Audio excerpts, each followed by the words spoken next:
بسم اللہ الرحمن الرحیم۔ جن لوگوں نے لٹریچر پڑھا ہے وہ اس چیز کو سمجھتے ہیں کہ ایک اچھا لٹریچر یا ادب اپنے زمانے کی عکاسی کرتا ہے، اور جب آپ کسی زمانے کا لٹریچر پڑھتے ہیں تو اس زمانے کے بارے میں آپ کو بہت ساری انفارمیشن ملتی ہے کہ اس زمانے میں کلچر کیا تھا، اس زمانے کے لوگ کیا تھے، کیا پسند کیا جاتا تھا، کیا ناپسند کیا جاتا تھا، وغیرہ وغیرہ۔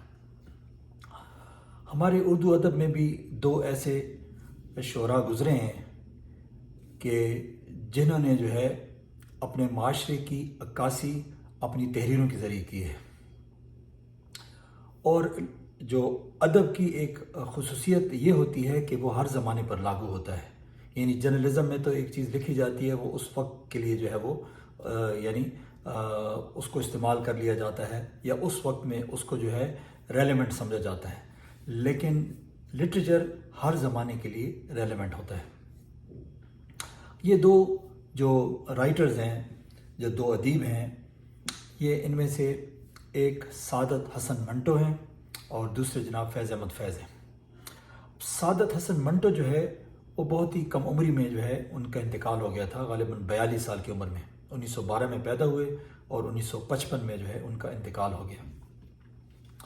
ان کی تحریریں بہت سخت ہیں، لیکن اگر آپ اپنے معاشرے پر اس کو اپلائی کرتے ہیں تو آپ کو سچائی کی جھلک نظر آتی ہے۔ وہ کیا کہتے ہیں اپنی تحریروں میں؟ مختلف جو ہے نا ان کے اقتباسات جو ہے میں نے لیے ہیں۔ ایک جگہ وہ لکھتے ہیں کہ ایک لکھاری اپنا قلم اس وقت اٹھاتا ہے جب اس کے احساس کو زخمی کر دیا جاتا ہے۔ یعنی ایک اچھے رائٹر کی یہ نشانی ہے کہ وہ اس وقت قلم استعمال کرتا ہے جب اس کے احساس کو زخمی کیا جاتا ہے۔ احساس کو کیسے زخمی کیا جاتا ہے؟ یعنی ظلم ہوتا ہے، یعنی جب معاشرے میں ظلم ہوتا ہے تو ایک رائٹر جو ہوتا ہے اس میں چونکہ احساس ہوتا ہے تو وہ ظلم کے خلاف جو ہے اپنا قلم اٹھاتا ہے۔ ایک اور جگہ وہ لکھتے ہیں کہ ہندوستان کو آزادی مل گئی اور پاکستان بھی آزاد ہو گیا، لیکن دونوں ملکوں کے باشندے اب بھی غلام ہیں۔ آپ دیکھ لیجئے، یعنی ملک تو آزاد ہو گئے ہیں، علاقے آزاد ہو گئے ہیں، لیکن اس ملک کے باشندے جو ہیں وہ ابھی بھی غلام ہیں۔ پہلے انگریزوں کی غلامی کرتے تھے، اب اپنے جو حکمران ہیں ان کی غلامی کر رہے ہیں۔ اچھا، پھر ایک اور جگہ وہ فرماتے ہیں کہ اگر آپ کو میری کہانیاں غلیظ لگتی ہیں تو جس معاشرے میں آپ رہ رہے ہیں وہ بھی تو غلیظ ہے۔ اپنی کہانیوں میں اسی معاشرے کی عکاسی کرتا ہوں۔ آپ کے شاید علم میں ہو کہ سعادت حسن منٹو جو تھا وہ اپنی آبسینٹی کی وجہ سے بہت زیادہ جو ہے اس کو کرٹیسائز کیا جاتا تھا۔ یعنی یہ جو ہے بہت ہی یعنی جو اپنی تحریروں میں بہت ساری ایسی چیزیں لکھتا ہے جن کو ٹیبو سمجھا جاتا ہے، جو کہ معاشرے میں ڈسکس نہیں ہوتی ہیں، اور ان کو جو ہے 4-5 مرتبہ عدالت میں بھی پیش کیا گیا۔ اور مزے کی بات آپ کو بتاؤں کہ جسٹس منیر جس نے نظریہ ضرورت ایجاد کیا تھا وہ اس وقت سیشن جج تھے، تو ان کی عدالت میں ان کو پیش کیا گیا تو ان کو کچھ جرمانہ بھی ہوا تھا۔ تو یہ بہرحال جو ہے تو انہوں نے یہ بات ان کے سامنے بھی یہی بات کی تھی کہ جس معاشرے میں ہم رہتے ہیں وہ معاشرہ ہی ایسا ہے، میں اسی کی جو ہے عکاسی کرتا ہوں۔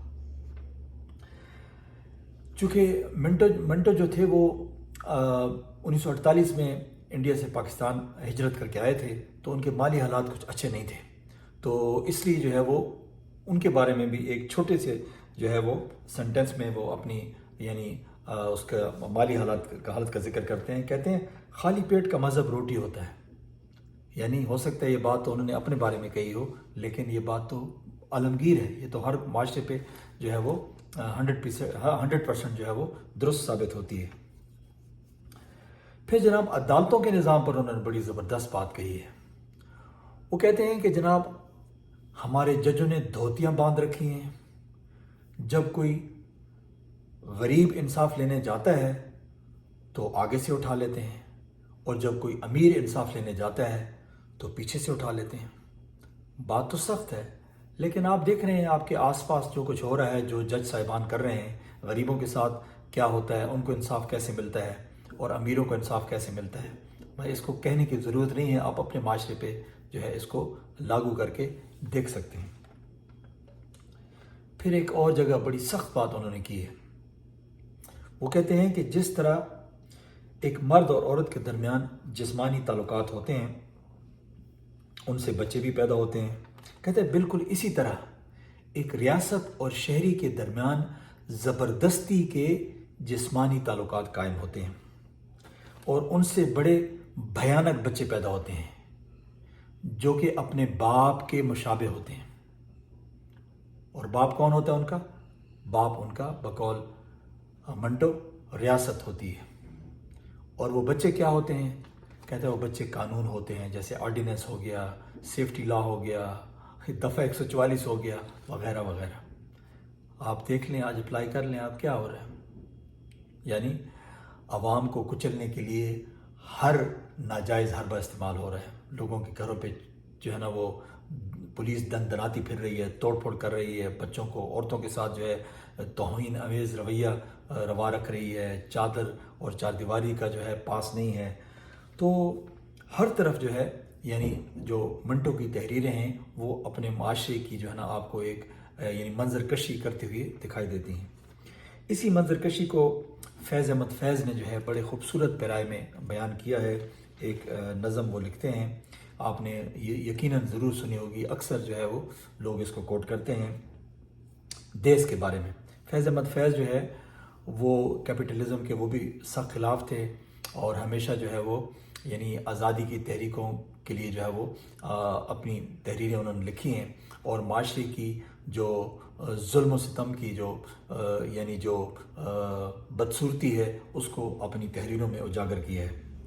وہ اپنی نظم میں لکھتے ہیں، جس دیس میں ماؤں بہنوں کو اغیار اٹھا کر لے جائیں، جس دیس سے قاتل گنڈوں کو اشراف چھڑا کر لے جائیں، جس دیس کی کورٹ کچہری میں انصاف ٹکوں پر بکتا ہو، جس دیس کا منشی قاضی بھی مجرم سے پوچھ کے لکھتا ہو، جس دیس کے چپے چپے پر پولیس کے ناکے ہوتے ہوں، جس دیس کے مندر مسجد میں ہر روز دھماکے ہوتے ہوں، جس دیس میں جان کے رکھوالے خود جانیں لیں معصوموں کی، جس دیس میں حاکم ظالم ہوں سسکی نہ سنے مجبوروں کی، جس دیس کے عادل بہرے ہوں آہیں نہ سنے معصوموں کی، جس دیس کی گلیوں کوچوں میں ہر سمت فحاشی پھیلی ہو، جس دیس میں بنت ہوا کی چادر بھی داغ سے میلی ہو، جس دیس میں آٹے چینی کا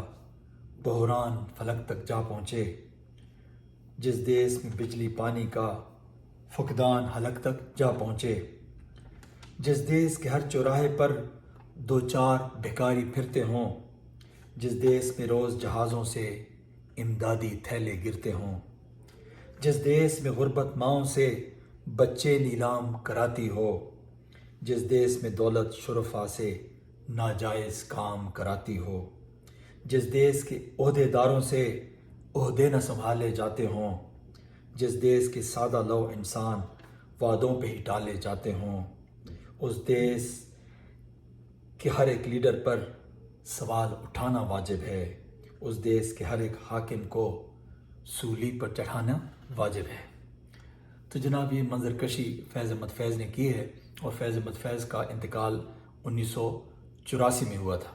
تو آپ یوں سمجھ لیں کہ یہ یعنی جب انہوں نے نظم لکھی ہوگی تو میرے خیال میں یہ 1977 1984 کے بیچ میں لکھی گئی ہے، اور اس وقت جو یعنی مارشل لا تھا اور جو بھٹو کے چاہنے والے تھے ان کے ساتھ ظلم و ستم ہو رہا تھا، اور آج کل کے دور میں جو ہے عمران خان صاحب کے جو سپورٹرز ہیں ان کے ساتھ یہی کچھ ہو رہا ہے، بلکہ میرا خیال ہے کہ اس سے کئی گنا زیادہ ظلم ستم روا ہے۔ اس وقت تو چلو ڈکلیئرڈ مارشل لا تھا، ابھی تو ڈکلیئرڈ مارشل لا بھی نہیں ہے، سویلین گورنمنٹ ہے، کیئر ٹیکر گورنمنٹ ہے، لیکن کیئر ٹیکر گورنمنٹ جو ہے وہ یرغمال بنی ہوئی ہے اور یہ ظلم و ستم ہو رہا ہے۔ اور مزے کی بات یہ ہے کہ جتنے بھی ملک کے جو صحافی حضرات ہیں، دانشور ہیں، زیادہ تر ان میں جو ہے بکاؤ ہیں اور وہ جو ہے اس ظلم کے بارے میں بات نہیں کرتے ہیں۔